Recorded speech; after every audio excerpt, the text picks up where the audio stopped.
പാവിത്രത്തിൻ്റെ ഒരു അപ്കമിങ് എപ്പിസോഡിലേക്ക് എല്ലാവർക്കും സ്വാഗതം. ശങ്കരനാരായണൻ കാപ്പി കുടിച്ചുകൊണ്ടിരിക്കുന്ന സമയത്ത് പത്മം അടുത്ത് വന്നിങ്ങനെ നിൽക്കുന്നുണ്ട്. ഇത് കണ്ട് നമ്മുടെ ശങ്കരനാരായണൻ ചോദിക്കുന്നുണ്ട്, എന്താ പത്മം, നിനക്ക് എന്നോട് എന്തെങ്കിലും പറയാനുണ്ടോ? ഏയ് ഒന്നുമില്ല എന്ന് പറയാണ് പത്മം. ഉടനെ ശങ്കരനാരായണൻ ചോദിക്കുന്നുണ്ട്, അല്ല നമ്മുടെ അമ്മ എവിടെ? അമ്മ അമ്പലത്തിൽ പോയിരിക്കുക. ഓ ശരി, എന്താ നിനക്ക് എന്തോ പറയാനുണ്ട്, നിന്റെ മുഖം കണ്ടാൽ അറിയാം, എന്തായാലും പറ എന്ന് പറയാൻ. അപ്പോൾ ദീപ്തിയാണ് മറുപടി പറയുന്നത്, അത് അച്ഛ വേദേച്ചിയെ ഈ നമ്മുടെ കുടുംബക്ഷേത്രത്തിലെ ഉത്സവത്തിന് ക്ഷണിക്കേണ്ട കാര്യം അതിനെക്കുറിച്ച് പറയാനാ. ഇത് കേട്ടതും നമ്മുടെ ശങ്കരനാരായണൻ പറയുന്നുണ്ട്, അതിനെന്താ, അവളെ ക്ഷണിച്ചോളം ഞാൻ പറഞ്ഞില്ലേ, അതിനുള്ള സമ്മതവും ഞാൻ തന്നു. അക്കാര്യമൊക്കെ മുൻകൂട്ടി നമ്മൾ സംസാരിച്ച് കഴിഞ്ഞതല്ലേ, ഇതിലിനി എന്താ പറയാനുള്ളതെന്ന് ചോദിക്കുകയാണ്. ഉടനെ പത്മം പറയുന്നുണ്ട്, അല്ല നമ്മുടെ മകളെ നമ്മൾ മുറപ്രകാരം വിവാഹം കഴിപ്പിച്ച് അയച്ചതല്ലെങ്കിലും അവളൊരു വീട്ടിലേക്ക് വിവാഹം കഴിഞ്ഞ് പോയി, അവളിപ്പോൾ അവിടെയല്ലേ താമസിക്കുന്നത്. അപ്പോൾ ആചാരപ്രകാരം നമ്മൾ രണ്ടുപേരും മുറപ്രകാരം നമ്മൾ രണ്ടുപേരും ചെന്ന് അവരുടെ വീട്ടുകാരെ എല്ലാവരെയും ഈ ഉത്സവത്തിന് ക്ഷണിക്കേണ്ടത് നമ്മുടെ ഒരു ഉത്തരവാദിത്വമല്ലേ എന്ന് ചോദിക്കുകയാണ്. ഉടനെ തന്നെ നമ്മുടെ ശ്രീ പറയുന്നുണ്ട്, ഇനിയിപ്പോൾ അതിൻ്റെ കുറവും കൂടിയല്ലേ ഉള്ളൂ. മുൻപ് എത്രയോ തവണ നമ്മൾ ആ വീട്ടിൽ ചെന്നിട്ടുണ്ട്, അപ്പോഴൊക്കെ നമ്മളെ അവരെ അപമാനിച്ച് വിട്ടിട്ടേ ഉള്ളൂ.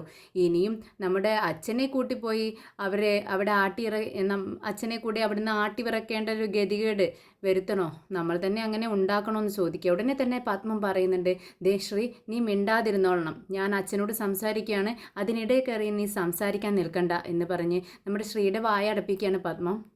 നീ പറഞ്ഞ കാര്യങ്ങളൊക്കെ അത് കഴിഞ്ഞു പോയ കാര്യങ്ങളാണ്. ഇനി അങ്ങനെ ഒന്നും ഉണ്ടാവില്ല. അങ്ങനെ വരാതിരിക്കാൻ വേണ്ടി വേദ ശ്രമിക്കുകയും ചെയ്യും.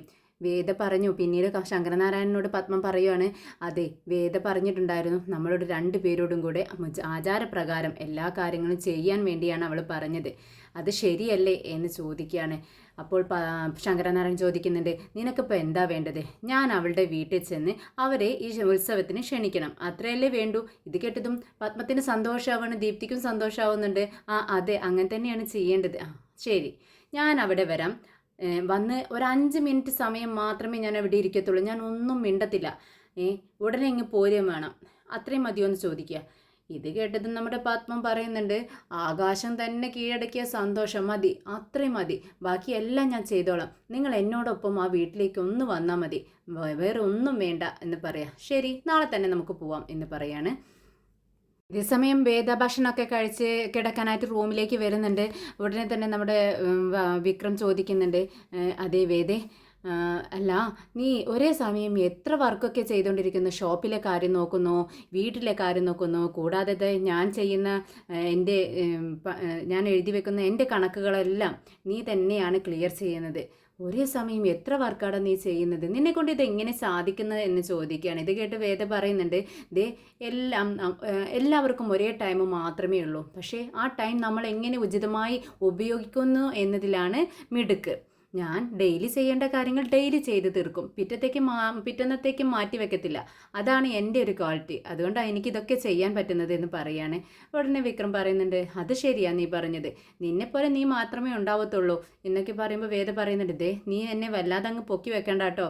അപ്പോഴേക്കും ഫോൺ റിങ് ചെയ്യുന്നത് കേൾക്കുകയാണ് വേദ. ശരി ശരി, ഞാൻ ആ ഫോൺ എടുക്കട്ടെ, നീ ഇങ്ങ് മാറി എന്ന് പറഞ്ഞുകൊണ്ട് വേദ ഫോൺ ഓടിച്ചെന്ന് എടുക്കുക. അയ്യോ അമ്മയാണല്ലോ എന്ന് പറയാണ്. അമ്മയോ ഈ നേരത്തോ എന്ന് ചോദിക്കുന്നുണ്ട് വിക്രം. ഈ നേരത്തെ അമ്മ വിളിക്കണമെന്നുണ്ടെങ്കിൽ പ്രധാനപ്പെട്ട വല്ല കാര്യം ഉണ്ടായിരിക്കണം വിക്രം, എന്താണെന്ന് നോക്കട്ടെ എന്ന് പറഞ്ഞുകൊണ്ട് പെട്ടെന്ന് അറ്റൻഡ് ചെയ്യുന്നുണ്ട് വേദ. എന്താ അമ്മേ എന്ന് ചോദിക്കുകയാണ്. പത്മത്തിൻ്റെ സന്തോഷത്തോടെയുള്ള സൗണ്ടാണ് വേദ കേൾക്കുന്നത്. മോളെ, നീ വിചാരിച്ച കാര്യം സാധിച്ചു, നിന്റെ വാശി തന്നെ ജയിച്ചു കേട്ടോ.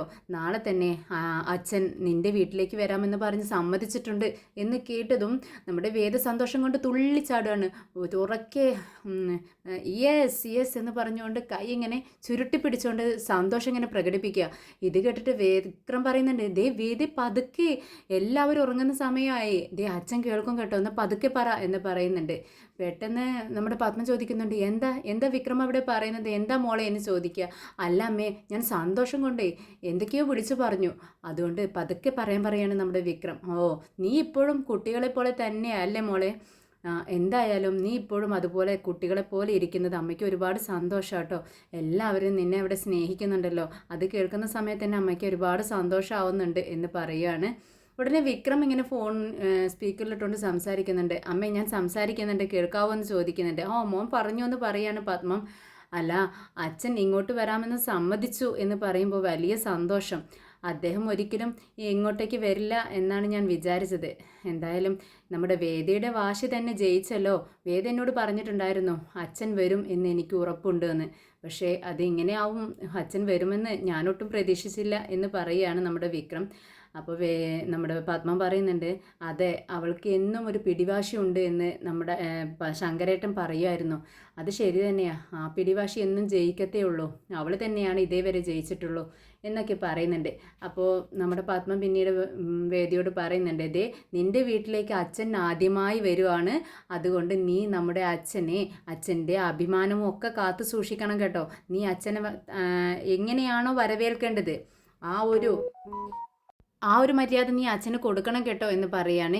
ഇത് കേട്ടിട്ട് നമ്മുടെ വേദ പറയുന്നുണ്ട്, അതൊക്കെ എനിക്കറിയാം, ഞങ്ങളെല്ലാവരും അച്ഛനെ കാത്തിരിക്കും, ഞങ്ങളുടെ കുടുംബത്തിലുള്ള എല്ലാവരും അച്ഛനെ നന്നായി സ്വീകരിക്കുകയും ചെയ്യും. അതുപോലെ തന്നെ അച്ഛനോട് മര്യാദയായി പെരുമാറാൻ അമ്മയും കൂടി ഒന്ന് ഉപദേശിച്ചു കൊടുക്കണം കേട്ടോ.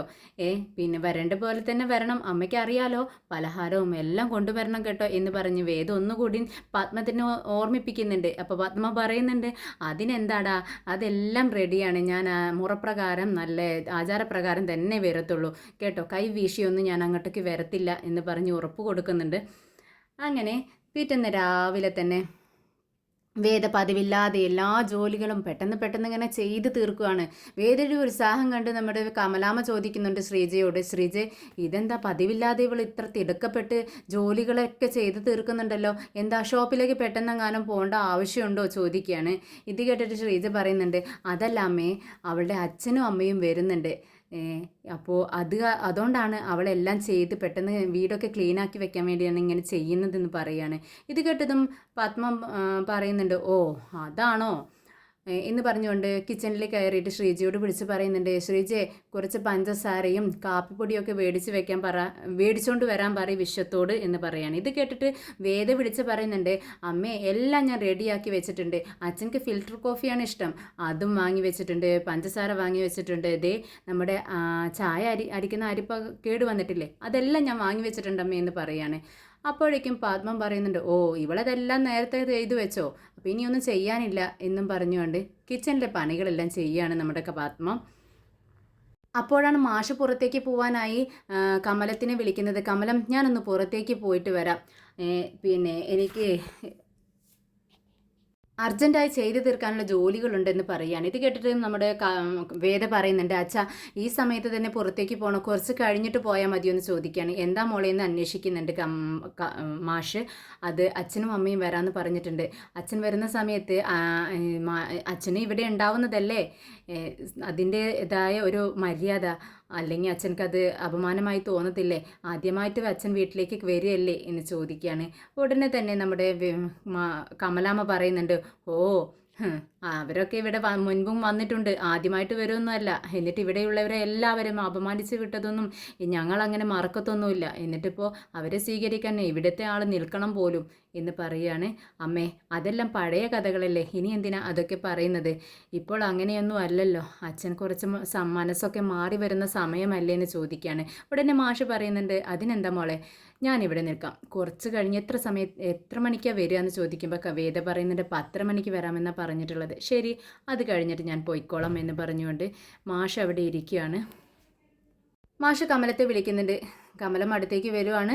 മാഷ് കമലത്തിനോട് ചോദിക്കുന്നുണ്ട്, കമലം നിനക്കറിയാലോ അവളുടെ അച്ഛനും അമ്മയും ഇവിടെ വരുന്നുണ്ട്, അവർ വളരെ നല്ല സന്തോഷത്തിലാണ്, നീ അതില്ലാതാക്കരുത് കേട്ടോ, അവരിവിടെ വരുമ്പോൾ നീ നല്ല മര്യാദയോടു കൂടി തന്നെ സംസാരിക്കണം, അവർ നമ്മുടെ മരുമകളുടെ അച്ഛനും അമ്മയാ, ആ ഒരു സ്ഥാനം അവർക്ക് നീ കൊടുത്തിരിക്കണം. ഇത് കേട്ടിട്ട് കമലാമ്മ പറയുന്നുണ്ട്, ശരി ഞാൻ അവരോടൊന്നും പറയത്തില്ല, ഞാൻ നിങ്ങളുടെ മാനോ അഭിമാനോ ഒന്നും കളഞ്ഞു കുളിക്കത്തുമില്ല, എനിക്ക് അഭിനയിക്കാനും അറിയില്ല, അതുകൊണ്ട് ഞാൻ ഒന്നും മിണ്ടാതെ നിന്നോളാം പോരെ എന്ന് ചോദിക്കുകയാണ്. അപ്പോഴേക്കും നമ്മുടെ വിക്രം അങ്ങോട്ടേക്ക് ഇറങ്ങി വരുന്നുണ്ട്. അപ്പോൾ വേദ പറയുന്നുണ്ട്, ദേ വിക്രം നീ അങ്ങോട്ടേക്കാണ് പോകുന്നത്, അത് ഞാനൊന്ന് പുറത്ത് പോയിട്ട് വരാം.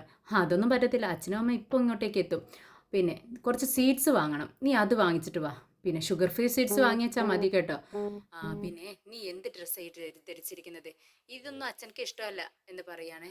നമ്മുടെ വിക്രം ഒരു ബ്ലാക്ക് ഷർട്ടാണ് ഇട്ട് നിൽക്കുന്നത്, അത് കണ്ടിട്ടോ വേദ പറയുന്നത്. അപ്പോൾ വിക്രം പറയുന്നുണ്ട്, ദേ എടി, ഞാൻ നിന്നെയല്ല നിന്നെയാണ് കെട്ടിയിരിക്കുന്നത്, അതല്ലാതെ നിന്റെ അച്ഛനെയല്ല. ഞാൻ ഏത് ഡ്രസ്സ് ഇട്ടാലും എന്താ? ഇത് കേട്ട് വേദ പറയുന്നുണ്ട്, ദേ വിക്രം, ഞാൻ പറയുന്നത് നീ അനുസരിക്കേ. നീ പോയി പെട്ടെന്ന് ഡ്രസ്സ് മാറിയിട്ട് വാ, ഞാൻ പറഞ്ഞത് കേട്ടാൽ മതി എന്ന് പറയുമ്പോൾ ശ്രീജത് കേട്ടിട്ട് ചിരിക്കുന്നുണ്ട്. വിക്രം പെട്ടെന്ന് തന്നെ മുറുമുറുത്തോണ്ട് റൂമിലേക്ക് കയറി പോകാൻ, ഡ്രസ്സ് മാറ്റാനായിട്ട് പെട്ടെന്ന് തന്നെ ഇങ്ങോട്ട് സ്വീറ്റ്സ് വാങ്ങാനായിട്ട് പുറത്തേക്ക് പോകുന്നുണ്ട്. അതിനിടയിൽ നമ്മുടെ വിക്രം ഇങ്ങനെ തള്ളിക്കൊണ്ട് പോകുന്നുണ്ട് ബൈക്കിൽ എണ്ണ കഴിഞ്ഞത് കൊണ്ടാണെന്ന് തോന്നുന്നു. നമ്മുടെ വിക്രം ഇങ്ങനെ ബൈക്ക് തള്ളിക്കൊണ്ട് പോവുകയാണ്. അപ്പോഴേക്കും നമ്മുടെ ശങ്കരനാരായണനും പത്മവും കൂടി കാറിൽ വന്ന് ഇറങ്ങുന്നുണ്ട്. വേദ ഓടി ചെല്ലുവാണ്. അച്ഛാ അച്ഛാ വരൂ അച്ഛാ, അകത്തേക്ക് വരൂ എന്ന് പറഞ്ഞ് സ്വീകരിക്കുകയാണ്. എന്നാൽ ശങ്കരനാരായണൻ അവിടെ തന്നെ നിൽക്കുക. വീണ്ടും വേദ പറയുന്നുണ്ട്, അച്ഛാ അകത്തേക്ക് വാ. ഇത് കേട്ട് ശങ്കരനാരായണൻ പറയുന്നുണ്ട്, അതെ, നിൻ്റെ അമ്മയുടെ നിർബന്ധപ്രകാരം ഞാൻ വന്നിരിക്കുന്നത്, അല്ലാതെ എൻ്റെ സ്വന്തം ഇഷ്ടത്തിനൊന്നുമല്ല. ഞാൻ പെട്ടെന്ന് തന്നെ പോവും എന്ന് പറയാം. ആയിക്കോട്ടെ, അതിന് കുഴപ്പമില്ല, അച്ഛൻ കയറി വാ, ഒന്ന് ഇരുന്നിട്ട് പോവാം എന്ന് പറഞ്ഞുകൊണ്ട് ക്ഷണിക്കുന്നുണ്ട് വേദ. അങ്ങനെ ശങ്കരനാരായണൻ അകത്തേക്ക് കയറുന്ന സമയത്ത് മാഷെ കൈകൂപ്പിക്കൊണ്ട് നമസ്കാരം എന്ന് പറയുമ്പോൾ ശങ്കരനാരായണൻ അദ്ദേഹത്തിൻ്റെ മുഖത്തേക്ക് തന്നെ നോക്കിക്കൊണ്ട് നിൽക്കുവാണ്. എന്നാൽ വിനയനും ഒക്കെ നമസ്കാരം, വരൂ സാർ, ഇരിക്കൂ എന്നൊക്കെ പറയുന്നുണ്ട് കേട്ടോ. ഒരു നിമിഷം ചിന്തിച്ച് നിന്നിട്ട് നമസ്കാരം എന്ന് തിരിച്ചു പറയുകയാണ് നമ്മുടെ ശങ്കരനാരായണൻ. ഇരിക്കൂ എന്ന് പറഞ്ഞുകൊണ്ട് സീറ്റിലേക്ക് ചൂണ്ടിക്കാണിക്കുന്നുണ്ട് മാഷ്. അങ്ങനെ ശങ്കരനാരായണൻ അവിടെ വന്ന് ഇരിക്കുകയാണ്. അപ്പോഴേക്കും നമ്മുടെ നന്ദിനി നോക്കുന്നത് ഇവരുടെ രണ്ടുപേരുടെയും കൈകളിലേക്കാണ്. പത്മത്തിൻ്റെയും ശങ്കരനാരായണൻ്റെ കൈയിലേക്ക് നോക്കുവാണ്. അവരുടെ കൈകളിൽ കവറുകളോ ഒന്നും കാണുന്നില്ല. അത് കേട്ട് നമ്മുടെ നന്ദിനി വിനയനോട് പറയുന്നുണ്ട്, കണ്ടോ ഇവളെ എന്താ ഇവരുണ്ടല്ലോ അവരുടെ മകളുടെ വീട്ടിലേക്ക് വരുന്നത് എങ്ങനെയാണെന്ന് കണ്ടില്ലേ? അവരുടെ കയ്യിലൊന്നുമില്ല, ഒരു സീഡ്സോ ഒന്നും വാങ്ങിച്ചിട്ടില്ല. ഇങ്ങനെയാണോ ആദ്യം തന്നെ ഒരു വീട്ടിലേക്ക് കയറി വരുന്ന സമയത്ത് വരേണ്ടത്? ഇങ്ങനെയാണോ എന്ന് ചോദിക്കുകയാണോ? പ്ലീസ് നന്ദിനി, നീ ഒന്നും മിണ്ടാതിരിക്കോ, കുറച്ച് സമയത്തേക്ക് നീ ഒന്ന് വായ അടച്ചിരിക്കുക. ഇവർ പോയി കഴിഞ്ഞിട്ട് നീ എന്ത് പറഞ്ഞാലും ഒരു കുഴപ്പമില്ല എന്ന് കൈകൂപ്പിക്കൊണ്ട് വിനയം പറയുന്നുണ്ട്.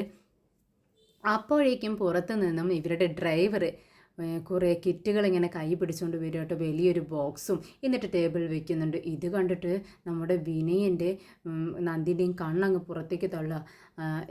എന്നിട്ട് നമ്മുടെ വേദ ചോദിക്കുന്നുണ്ട് പത്മത്തോട്, എന്താ അമ്മ ഇതെല്ലാം, എന്തിനാ ഇതൊക്കെ ഇത്രയൊക്കെ കൊണ്ടുവന്നതെന്ന് ചോദിക്കുകയാണ്. അപ്പോൾ പത്മം പറയുന്നുണ്ട്, അതെ, ഇത് ഞങ്ങൾ ആദ്യമായിട്ട് നിൻ്റെ വീട്ടിലേക്ക് വരുമല്ലേ, കുറച്ച് സ്വീറ്റ്സ് വാങ്ങിച്ചതാ എന്ന് പറയുമ്പോൾ വിനയം പറയുന്നുണ്ട്, കുറച്ച് സീറ്റ്സോ, ഇതാണോ കുറച്ച്? ദേ നിങ്ങളൊരു ഷോപ്പ് മൊത്തം വാങ്ങിയതുപോലെ ഉണ്ടല്ലോ ബോക്സിൻ്റെ വലുപ്പം കാണുമ്പോൾ എന്ന് പറയുന്നുണ്ട് വിനയൻ. അപ്പോഴേക്കും നമ്മുടെ വിഷത്തിൻ്റെ മോൾ അങ്ങോട്ടേക്ക് വരുന്നുണ്ട്. മോളെ പരിചയപ്പെടുത്തി കൊടുക്കുകയാണ് വേദ. ഇതാണ് വിഷേട്ടൻ്റെ മോള് എന്ന് പറയുമ്പോൾ മോള് ഓടി ചെന്നിട്ട് ശങ്കരനാരായണൻ്റെ കാൽ തൊട്ട് വന്നിക്കുക കേട്ടോ. ഇത് ശങ്കരനാരായണൻ ഒത്തിരി ഇഷ്ടമാവുണ്ട്. സന്തോഷത്തോടെ ഇങ്ങനെ പുഞ്ചിരിച്ചുകൊണ്ട് മോളുടെ കവിളിൽ ഇങ്ങനെ തലോടുകയാണ്. എന്നിട്ട് അദ്ദേഹം പോക്കറ്റിൽ നിന്നും കുറച്ച് ക്യാഷ് എടുത്ത് മോളുടെ കയ്യിലേക്ക് കൊടുക്കുമ്പോൾ മോള് വാങ്ങിക്കുന്നില്ല. എന്താ മോൾ ഇത് വാങ്ങിച്ചോ എന്ന് പറയുമ്പോൾ എൻ്റെ അടുത്ത് വേദാമ്മ പറഞ്ഞിട്ടുണ്ട്, ആര് സീറ്റ്സ് തന്നാലും ക്യാഷ് തന്നാലും ആര് തന്നാലും മേടിക്കരുതെന്ന്. അത് എനിക്ക് വേണ്ട എന്ന് പറയുകയാണ്. ഇത് കേട്ടതും വേദ സന്തോഷത്തോടെ പറയുന്നുണ്ട്, മോളെ അത് പുറത്തുനിന്ന് ആരെങ്കിലും അറിയാത്തവർ തന്നാലാണ് പ്രശ്നം. ഇത് നമ്മുടെ ആളല്ലേ, ഇത് വേദാമ്മയുടെ അച്ഛനാണ്, നിൻ്റെ മുത്തശ്ശനെ പോലെയുള്ളൊരു മുത്തശ്ശൻ തന്നെയാണ്, മോള് വാങ്ങിച്ചോ എന്ന് പറയുമ്പോൾ ആ മോള് സന്തോഷത്തോടെ ആ ക്യാഷ് വാങ്ങിക്കുകയാണ്. അങ്ങനെ വേദയുടെ അടുത്തേക്ക് തന്നെ പോയി നിൽക്കുന്നുണ്ട് അവള്. പിന്നീട് വേദ, ഞാൻ കാപ്പി എടുക്കാമെന്ന് പറഞ്ഞുകൊണ്ട് ഓടി ചെന്നിട്ട് കാപ്പി എടുത്തുകൊണ്ട് വരിക കേട്ടോ. എനിക്കൊന്നും വേണ്ട, എനിക്ക് പെട്ടെന്ന് പോകണം എന്ന് പറയുകയാണ് ശങ്കരനാരായണൻ. അപ്പോൾ വേദ പറയുന്നുണ്ട്, അച്ഛാ ഇത് അച്ഛനക്ക് ഇഷ്ടപ്പെട്ട ഫിൽറ്റർ കോഫി ഞാൻ അച്ഛനായിട്ട് വേണ്ടി വാങ്ങിച്ച് ഞാൻ തന്നെ ഉണ്ടാക്കിയത് അച്ഛാ, അച്ഛൻ കുടിക്ക് എന്ന് പറയുകയാണ്.